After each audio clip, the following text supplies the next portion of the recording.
compasión, poder ponerse en el lugar del otro. Acá en Homero está, en una escena muy breve, está el núcleo de la compasión humana. La compasión humana es poder ver al otro como semejante, como igual a vos. Ahora, no es ver al otro, a tu hermano como semejante, sino ver al otro como semejante, al que es enemigo.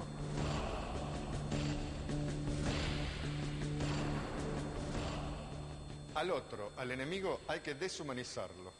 Este legado mítico atraviesa y atravesó todas las guerras desde entonces. La crueldad domina la escena. Los pueblos, las tribus, las naciones, formadas en mitologías de guerra, son las que prevalecen y las que transmiten a sus descendientes esta visión del mundo. La guerra lo que trae es una dinámica de la otredad, digamos.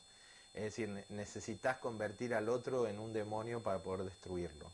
Podemos pensar también en la guerra que hizo Roma contra Cartago, que no solo exterminaron a todos, destruyeron la ciudad hasta los cimientos, araron la tierra y pusieron sal en la tierra para que fuera estéril, es decir, el exterminio absoluto del otro, que no quede nada. Eso es demonizar al otro, ¿eh? Y eso está en Troya también.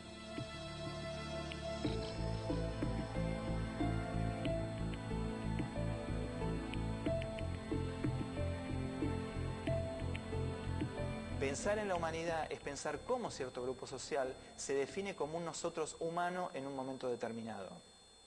En ese sentido es donde uno puede llegar a colocar simbólicamente y como narración lo no humano y por lo tanto lo inhumano.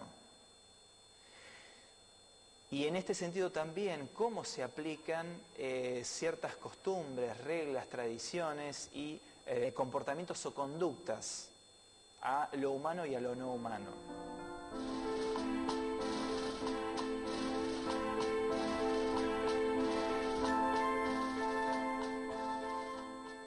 Hay un rasgo de deshumanización también, tal vez presente en la guerra de Troya. Por ejemplo, Héctor sabe que va a morir y va a la batalla.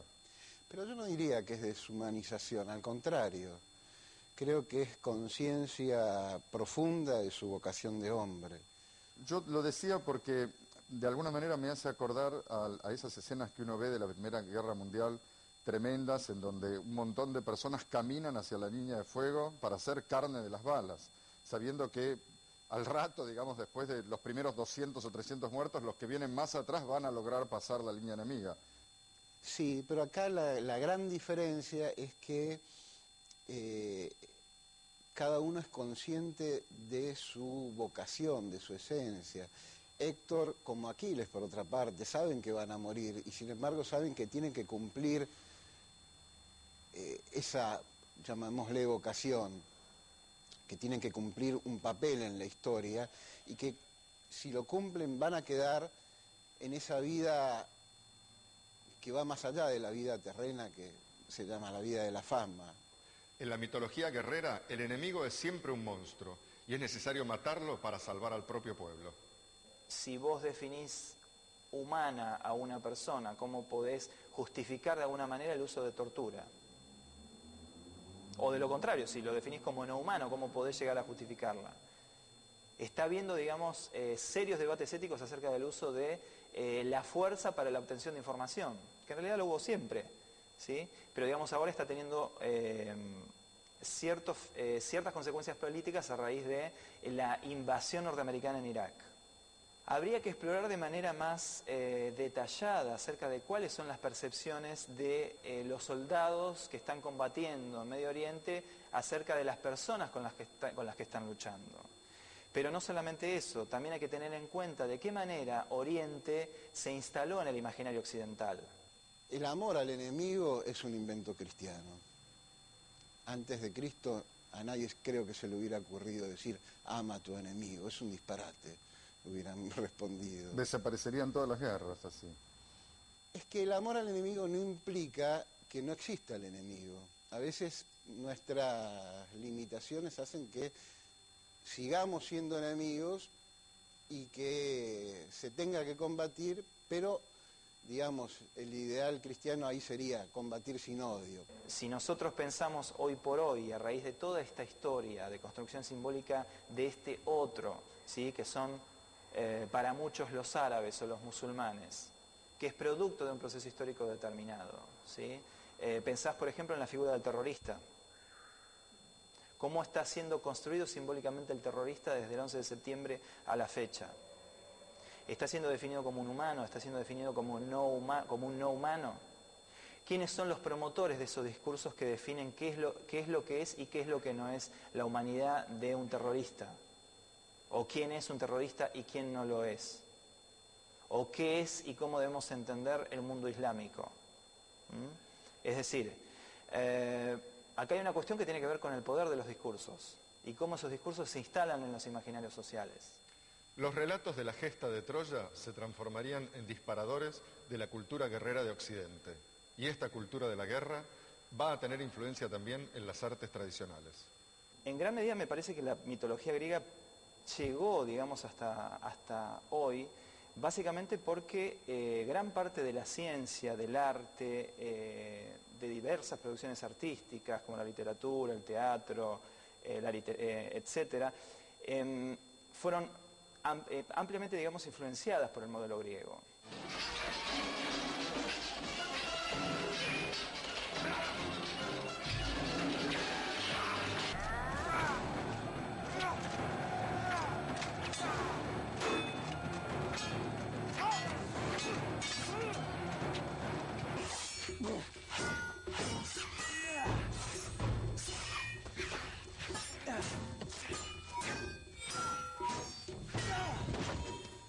El combate singular es recuperado por el cine y por el teatro. Por ejemplo, en el cine vos lo podés ver no solo en las películas de guerra, sino en las películas de cowboys, en el western, que ya es un género que ha pasado de moda, ¿no? Pero que fue muy poderoso durante un montón de décadas. Las películas de la Segunda Guerra Mundial, en la actualidad lo podés ver en algunas películas de ciencia ficción donde hay guerras, como la Guerra de las Galaxias y otras. En toda película épica donde hay guerra va a aparecer, para que haya emoción en el espectador, no podría ser nunca una película de anónimos, no podría ser nunca una película meramente tecnológica. Hacen lo mismo que hizo Homero, solo que en la época de Homero era así, ¿eh? Es decir, duelos singulares entre personajes antagónicos de ambos bandos, pero que tienen singularidad, que tienen identidad y que hacen que el público se identifique con esos seres, y eso es lo que produce emoción. Los griegos parecen haber inventado el ideal de lo que debe ser el líder conductor de un pueblo, una especie de padre, guía, protector pero exigente que vemos asomar en distintos momentos de la historia. Cuanto más disciplinado esté ese ejército, más leal o más subordinado va a estar ese jefe. Y si ese jefe es un buen líder, en este caso Héctor, si vamos a jugar con la figura de Héctor, que encarna ciertos valores, valores de responsabilidad, de heroicidad, de grandeza, de entrega por la nación, estas cosas va a hacer que el ejército o sus tropas estén subordinadas a él. Y eso lo va a dar lo que va a ser el ideal de líder, o que más adelante nosotros vamos a conocer como un líder, como un buen comandante y demás, que va a lograr esa adhesión voluntaria de su pueblo. Los héroes tienen conciencia de su propia muerte. Los héroes, para convertirse en héroes míticos como Aquiles, tienen que morir jóvenes, ¿eh? El Che Guevara sabía que iba a su muerte en Bolivia.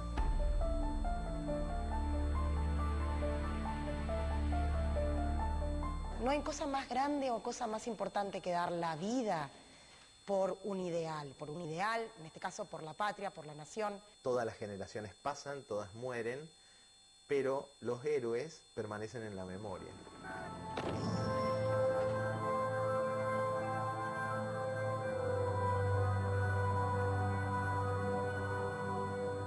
Fui soldado conscripto en la época de Malvinas y es una anécdota personal, ¿no? Así que también teñida de todo lo subjetivo que puede ser. Yo me acuerdo que el 2 de abril, cuando se anuncia la toma de Malvinas, yo estaba en la provincia de Neuquén, con todos soldados desconocidos, todavía no éramos amigos, recién estábamos juntos. Estaba en la banda de música. Y después de avisarnos que había sido retomadas las Malvinas, nos pusimos a charlar los soldados. Mis compañeros eran la mayoría santiagueños, algunos pocos neuquinos y muy poquitos de Capital Federal. Y lo que recuerdo es el primer comentario: nos van a destrozar. Te imaginas que la palabra era otra. Pero el segundo fue: yo quiero estar ahí. En ese momento la mayoría de mis compañeros se ofrecieron como voluntarios. A mí me duele un poquito a veces esa imagen de los chicos de la guerra, cuando de alguna manera fui partícipe y vi el valor de gente que quería luchar por lo que creía bueno y verdadero. De alguna manera me hace acordar a aquellos que en la Ilíada eligen su propia muerte.